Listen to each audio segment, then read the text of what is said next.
আজকে আমরা হানলিতে পদ্মা হোমস্টে নিলাম। এটাই হলো হোমস্টেটা পদ্মা। দেখো কেমন লাগলো পদ্মা হোমস্টে। সব বাইকাররা আসে এখানে, এই যে সবাই সব বাইকারের স্টিকার লাগাইছে। এটা হলো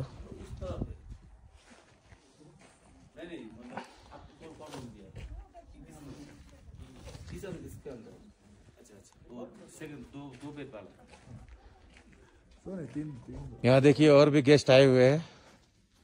बाइक ये सब गाड़ी भी आया हुआ है।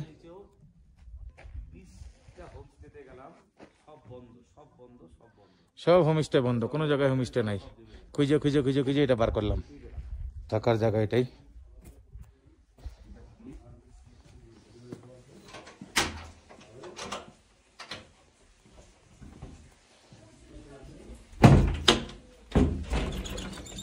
আজকে আমাদের হোমস্টে এখানেই। রুম খুব ঠান্ডা, প্রচন্ড ঠান্ডা। এখানে থাকবো আজকে।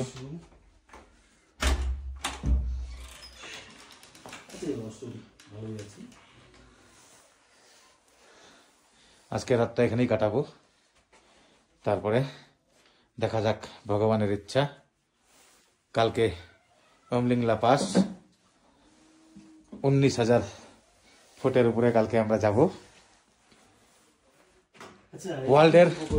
ওয়ার্ল্ডের সবচেয়ে হাইয়েস্ট পাস অমলিংলা পাস। পুরা ওয়ার্ল্ডের মধ্যে অত হাইয়েস্ট পাস কোনো জায়গায় নেই।